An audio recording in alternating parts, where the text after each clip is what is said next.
Hello, gardeners. I'm Xandra here with your happy news. Gardeners, a local entrepreneur in Tanzania has found a way to upcycle old cement bags by repurposing them into a helpful learning tool for children. Mr. Innocent James is the man behind the local Tanzanian business Soma Bags, which is a backpack made from an old cement bag that has a solar-powered reading light in it. It all started because he wanted to help improve children's access to learning. He remembered being a kid who could only study by a kerosene lantern at night over 20 years ago, and that's still the reality for children trying to study in his community today. For his and many other rural communities that don't have access to cheap or reliable electricity in their homes, they are forced to rely on kerosene lanterns at night, which only produce a dim light, are expensive to fill, add to pollution, and can be a dangerous burn hazard for children.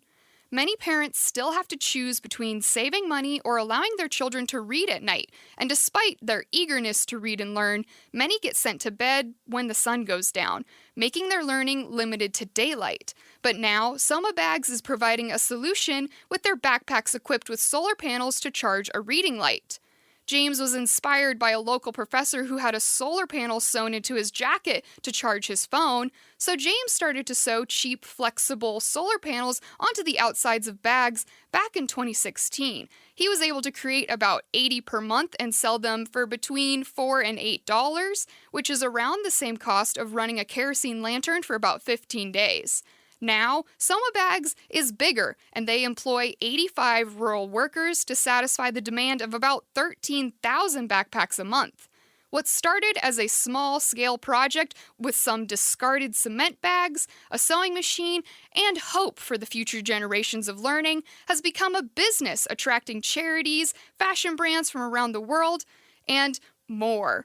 Last year, they sold 36,000 backpacks to people across Africa, providing an invaluable energy source for when the sun goes down.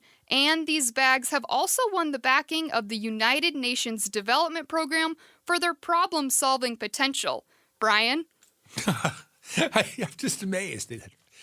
I don't know how you find such wonderful stories to bring up our day.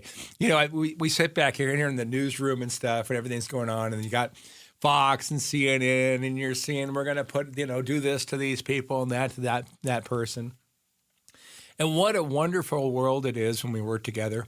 And it's so cool to see the thought that somebody can put into helping our communities and helping people around the world. If we took more time and worked together as a planet, and especially in this country where we're, our wealth is so great to help others, what a wonderful world it could be. And thanks for brightening up my day.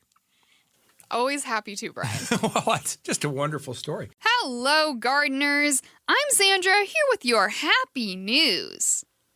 Gardeners, a colony of local beavers in the Czech Republic are being praised for doing what beavers do best. But this time, their natural instinct to be the ecosystem engineers didn't just save their home, but it also saved the country $1.2 million.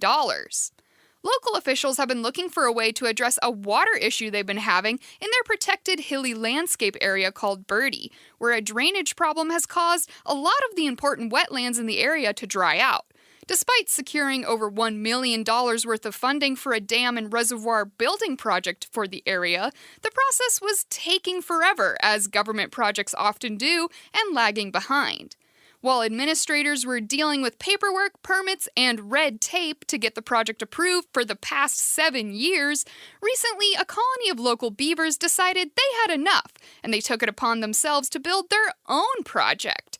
Gnawing through tree trunks and bureaucratic rules, these beavers knew what they were doing, and they ended up building the dam exactly where the project needed it and where they had been planning to build it.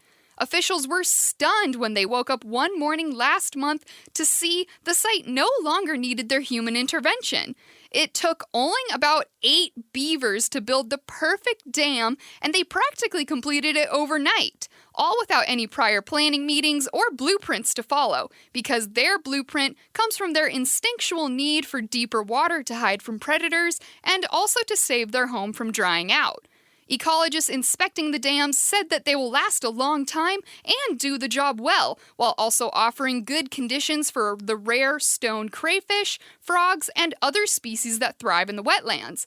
It took only about 2 more days for the beavers to completely be done with their finishing touches on the dam, and officials working on the human version of the project admitted that the beavers beat them to it, and they had been outdone by the natural free dam because the beavers built an even better version than the officials had planned for.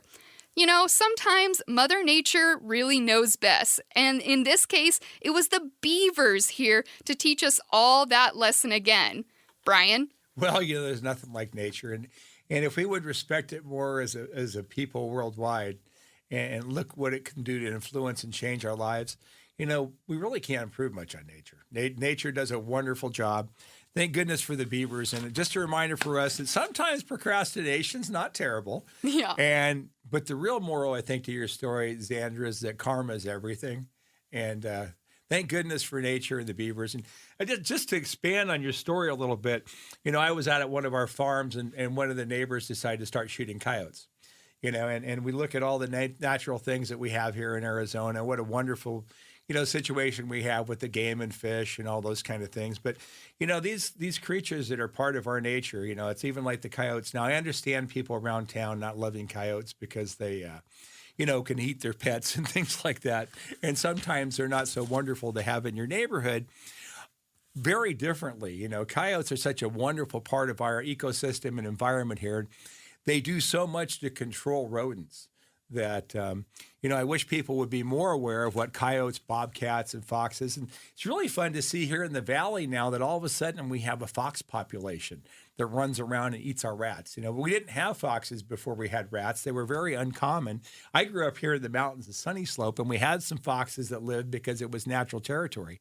But to see what Mother Nature can do to respond and see how it's even worked for us here in our own valley with the owls and the foxes, and if you get up around the mountains, the bobcats here in town, and the coyotes, what they do to help our ecosystem and help us live. We always need to take more time to respect Mother Nature and pay a little more attention. Great story once more. And we'll get back to the phones. Hello, gardeners. I'm Xandra here with your happy news. Gardeners, it was Arizona's 113th birthday a couple of days ago on Valentine's Day, and I just wanted to take a moment to celebrate our great state and all it has to offer. I've been fortunate enough to be born and raised in the great state of Arizona, home to part of all 4 major American deserts, including the Sonoran Desert with over 2 million saguaro cacti. But Arizona also has a diverse enough climate to have the extreme dry heat in the summer while also still having the ability to go skiing up north in the winter. We are also home to the largest connected ponderosa pine forest stretching from the New Mexico state line to the south rim of the Grand Canyon. We initially started as a part of Mexico, and Arizona's population was a complex weave of indigenous tribes, Spanish and Mexican culture, and European Americans pushing into the southwest. We may have almost been called Montezuma, Arizuma, or even Pumpkinville, but our local economy has always relied on the 5 C's: copper, cattle, cotton, citrus, and climate. Although I think that the climate one was added later, probably after we got AC in the valley. We are also home to one of the 7 natural wonders in the world with the Grand Canyon, and we're the only state that can say that. We're also the first state in the nation to have dark sky cities, and our beautiful skies not only display stunning sunsets nearly every day, but its low moisture atmosphere also gives us a fantastic look at the stars, which is why we have 48 observatories around the state. We've even helped train NASA astronauts go to the moon. They went to the volcanic landscape of Flagstaff to train for the Apollo and Artemis missions. Plus, we have the best preserved meteor crater in the world. And for something garden-related, we also have the largest rose bush in the world. The Lady Banks rose bush was planted back in 1885 as just a single rose bush behind a shed, but it has now grown to be over 8,000 square feet and lives at the Rose Tree Museum in Tombstone. Brian, it was so hard for me to pick all the amazing things to celebrate about Arizona, but I gotta say, one of my favorite things is this program. That'll get you everywhere. Flattery will get you everywhere, Xandra. But hey, I mean, you give me the opportunity to be on the air, and I love sharing stories and my love for Arizona. Well, wonderful. A great story on the state's birthday. Appreciate it. Let's see. Shall we go back to the phones or? Probably. We've got callers. We've got callers, and we do have a couple lines available too, folks. Hello, gardeners. I'm Xandra here with your happy news. Gardeners, when it comes to finding new ways to generate renewable energy in today's world, we often look to nature. But sometimes we have to look at ourselves and look at a new angle. But instead of cutting back on energy used, one company out of Texas has developed a way to capture and repurpose man-made wind. And no, not the breaking wind type of man-made, but more like the wind that we create from transit, like airplanes and high-speed railways. Jetwind is a company with a mission to reuse what was once considered just wasted energy.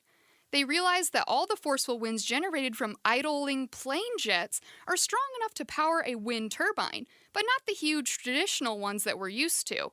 So they built a series of energy-capturing pods with mini wind turbines inside of them that spin with the winds generated from the jet's exhaust so that we can capture back some of that energy used during the 5 to 10 minutes that the aircraft is sitting, going through engine checks, and as it waits for the gate's clearance.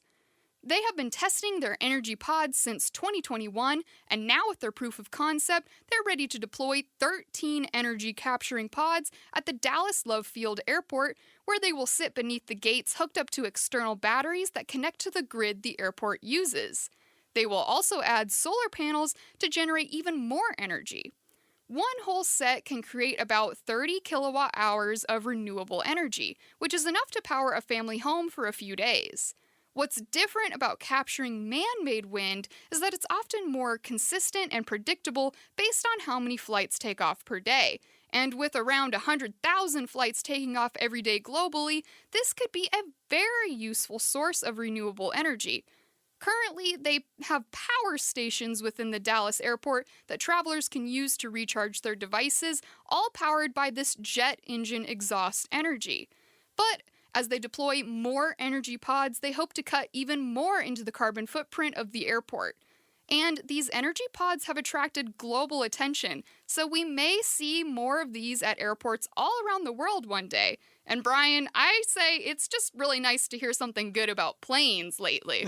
Well, I think it's just really nice that, young people and old people, all of us can come up with thoughts and continue to think because, the more we use our brains, the more different ideas we have. And, how creative is that? I mean, it's just so wonderful to see. And I'm just so encouraged by seeing come up with different off-the-wall charts and thoughts and things. Yeah. And not everything's going to work, but, No. it's certainly fun seeing people think and come up with different ideas and concepts. And, that's what's really made America such a great country is that we have the freedom to come up with our own thoughts and ideas and expand and come up with different things. And it's great when that happens and expands worldwide. And boy, what a generation you have, Xandra. You're just helping us out here. Helping us old folks. That's how it works. Anyway, great. I just love Xandra's news segments, folks. It's fun to see people come up with things that are just different and out of the box and leave it to Xandra to find them for us.